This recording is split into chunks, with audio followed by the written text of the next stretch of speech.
সকলকে জানাই আমার নমস্কার। সোনাই নিকুটিয়ার কুঠিতে মণ্ডল আয়ুর্বেদ ভবন এই নাম দিয়ে আজ 12 বছর ধরে আয়ুর্বেদিক ওষুধ লোকের কাছে বিক্রি করছি। তো এর সঙ্গে আজ প্রায় 3 বছর হয়ে গেল প্রতি রবিবার সকাল 6টা থেকে 9টা পর্যন্ত, এদিকে আপনার বিকেল 7টা থেকে 9টা পর্যন্ত সকালে 10 জন বিকেলে 5 জন করে ফ্রিতে লোককে সার্ভিস দিচ্ছি। যতটা পারি আপনাদের সাধ্যের মধ্যে দিয়ে দেওয়ার চেষ্টা করছি।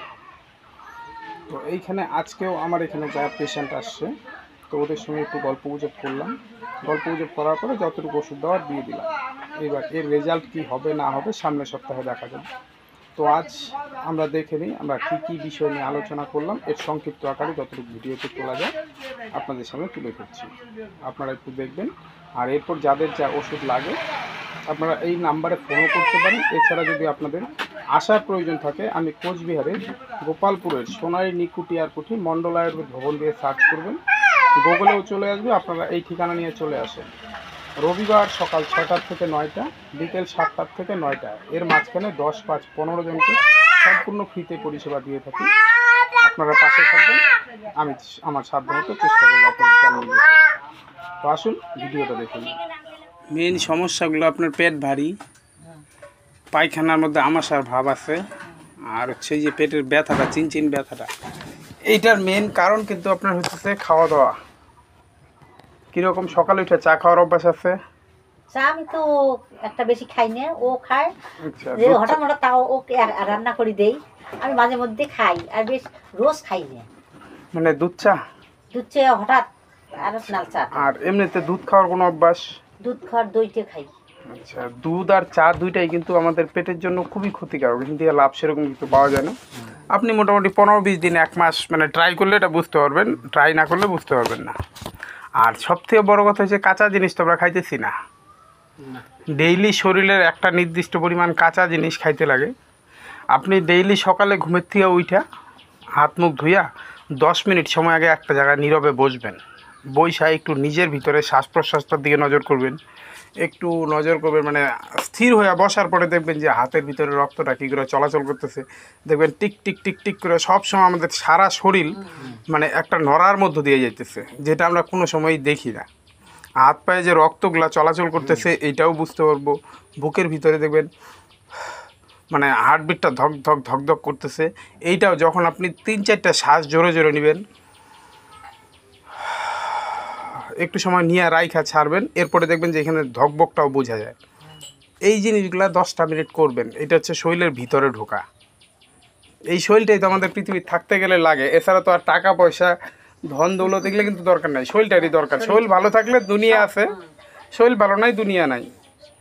এবার 10 মিনিট এই কাজটা করে নিলেন। এইটা যারা করে ওদের নার্ভের সমস্যা হয় না। নার্ভের সমস্যা কি? এই যে মাথা গরম হয়ে যায়, হাত পায়ে রগ মাঝে মধ্যে টান দেয়, বিছানায় শুয়ে আছেন, দুনিয়ার আজে বাজে চিন্তা আসতেছে, ঘুম আসতেছে না, এগুলো কিন্তু নার্ভের সমস্যার সূত্রপাত। তো এই জিনিসটা যখন আপনি নিজের ভিতরে ডেইলি সকালে 10 মিনিট ঢুকবেন, এই সমস্যাটা তার মধ্যে আসবে না। 10 মিনিট মানে ওই নিঃশ্বাস বসিয়ে, মানে এক জায়গায় স্থির হয়ে বসবেন, আপনার অত ধ্যান ট্যান কিচ্ছু দরকার নাই। এক জায়গায় শান্ত হয়ে বসলেন, বসার পরে এবার ধীরে ধীরে ধীরে ধীরে প্রথমে আপনি নিঃশ্বাসের দিকে নজর দিবেন, যে শ্বাসটা কী করে ভিতরে যেতেছে। নিঃশ্বাসের পরে আস্তে আস্তে বুকের হার্টবিটটা দেখলেন। এরপরে আস্তে আস্তে দেখার চেষ্টা করবেন যে হাতে ভেবে রাখছেন, তো দেখবেন যে হাতের ভিতরে রক্তগুলা টিকটিক করতে, প্রত্যেকটা আঙ্গুলের মাথায় যেই ধকধক করতেছে, বুকেও এই একই ধকধক, পায়ের আঙ্গুলের মাথায় একই, মানে সারা শরীরটা কাঁপতেছে, রক্ত চলাচল করতেছে, মানে এ স্থির নাই। তো এই জিনিসটা একটু অনুভব করবেন। তারপরে কি করলেন, একটু রাস্তা হাঁটলেন যদি পারেন 10 মিনিট, শরীরটা ঘামাবেন, যেটা সবথেকে মঙ্গলজনক। শরীরটা ঘামায় আইসা অল্প একটু ছোলা, বাদাম, কাজু, কিশমিশ, কাঠবাদাম, এটা যদি আপনি নিতে পারেন অঙ্কুর বাইর কইরা, আপনি 1 মাস খাওয়া যান। ভিজিয়ে রাখলাম 12 ঘন্টা জলের নিচে, 12 ঘন্টা জলের নিচে ভিজিয়ে রাখলেন। তারপরে 12 ঘন্টা এটা ছাক দিয়া একটু ন্যাকড়ার মধ্যে রাইখা, হাওয়া বাতাসের মধ্যে রাইখা দেবেন সুন্দর করে, দেখবেন ছোট ছোট গাছ জন্মাবে। এই অঙ্কুরিত হওয়ার মধ্যে সব থেকে বেশি শক্তি লুকায় থাকে। এই জিনিসটা যদি আপনি ডেইলি সকালে অল্প করে নিতে পারেন, শরীরে আপনার প্রোটিন, ভিটামিন, মিনারেল, মানে ডাক্তারি যে ভাষাগুলো আছে, শরীর চলতে যেগুলো শক্তির দরকার হয়, এগুলো কিন্তু প্রত্যেকটা নাম মানে এক একটা শক্তি। এই শক্তিগুলো আপনার ওইখান থেকে আসবে। আর তারপরে বড় কথা কি, আপনার ডেইলি খাইতেছেন, খাওয়া দাওয়ার সময় একটু নজর রাখবেন যে খাওয়াটা কেন খাইতেছেন। আমরা কিন্তু তাড়াহুড়ায় ভাত খাইলাম আর বাইরে গেলাম, কিন্তু খাওয়াটা কেন, এই শরীরটা চালানোর জন্য যে খাওয়াটা দরকার এই জিনিসটা কিন্তু ভাবি না খাওয়ার সময়। এই ভাবনাটা একবার নিয়ে আসবেন। আর এই খাওয়াটা যে খাইলেন পায়খানায় হয়ে যেন ক্লিয়ার হয়ে যায় সেদিকে আপনার নজর রাখতে হবে। আপনি এই যে তরকারি দিয়ে রান্না, পেটটারও একটা আরামের দরকার আছে। আর এই পেটের রেশ আপনি যদি মাছ মাংস ডিম দুধ খান, এই মাছ মাংস ডিম দুধ হজম হইতে সময় লাগে 8 থেকে 10 ঘন্টা। আর কাঁচা যে কোনো জিনিস হজম হইতে সময় লাগে 1 থেকে 1.5 ঘন্টা। এবার রাতের খাওয়াটা যত তাড়াতাড়ি পারেন খাবেন আর যত হালকা পারেন। দুপুরবেলা আপনি কি খাবেন খান, মাছ মাংস ডিম দুধ কী খাবেন খান, দুপুরবেলা হজম হওয়ার জন্য অনেক টাইম পাবে। আপনি ঘুমের থেকে উঠে সকালবেলা 8টা-9টার দিকে আপনি ভাত খান, ভাতের সঙ্গে মাছ মাংস ডিম দুধ কী খাবেন খান, সারাদিন আপনার চলাফেরার মধ্য দিয়ে পেটটাও কাজ করতেছে। কিন্তু রাত্রেবেলা আপনি যখন শুইতে যাবেন আপনার রেস্টের দরকার, ওরকম পেটটাকে রেস্ট দেওয়ার জন্য আপনি হালকা খাবার খাবেন, যেটা মোটামুটি 2-2.5-3 ঘন্টা হজম হয়ে যায়। এবার রাত্র 9টার সময় খাইলেন, 3 ঘন্টা মানে 12টার মধ্যে যদি খাওয়াটা হজম হয়ে গেল, 12টার থেকে সকাল যে পর্যন্ত ঘুমাইলেন এই পর্যন্ত পেটটা ঠান্ডা থাকে, রেস্ট পায়। আর যখন মাছ মাংস ডিম দুধ খাবেন এর তো হজম করতে 8 ঘন্টা লাগে।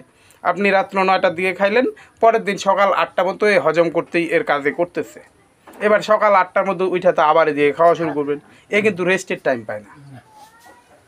তো এই জিনিসটা আপনাদের খেয়াল রাখতে হবে একটু।